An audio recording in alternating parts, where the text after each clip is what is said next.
Alcohol is one of the most widely prevalent drugs, and it has been part of human culture for thousands of years. And this is for obvious reasons.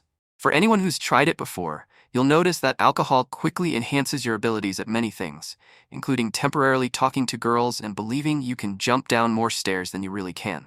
Now, whether at a party or after responsibly waiting until you're of legal age, I believe most teenagers and young adults are quite excited to have their first drink.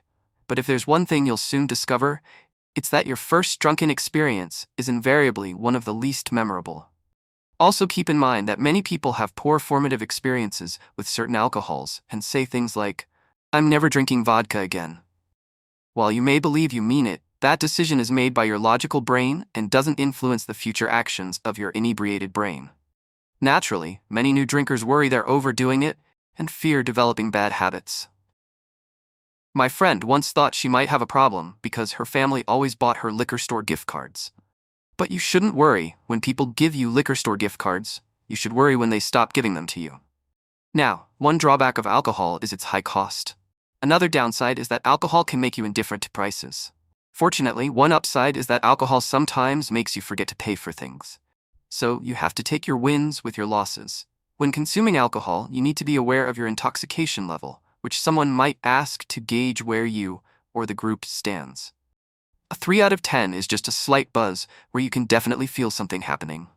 A level of 6 to 7.5 is the Goldilocks zone where you feel charismatic, energized, and eager to do things. Once you pass 8 out of 10, no one needs to ask, because it's obvious. And you start saying things like, "Why are your eyes so far apart compared to someone's boobs?"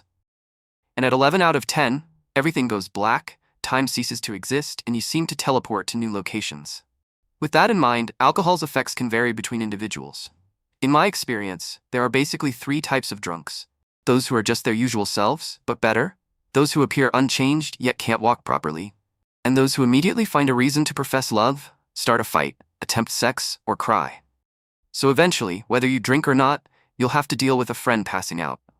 When this happens, you'll notice that everyone else does one of 2 things. They either help them or draw a dick on their forehead. This is a good way to gauge your social circle, whether you truly have good friends, depending on what they do first and the size of the drawing. Now, at the end of the night, remember that alcohol dehydrates you. So it's crucial to drink plenty of water. A good strategy is to know your typical morning weight and then drink enough water to bring yourself up to that weight by night. In practice, I find I don't always have the clarity to do that, so you might end up sitting under the shower with your mouth open, wondering where you went wrong. The next morning, depending on your age and hydration, you might experience a hangover. A hangover is your body telling you that you're an idiot and shouldn't be doing this anymore, and the only thing that seems to cure it is hash browns.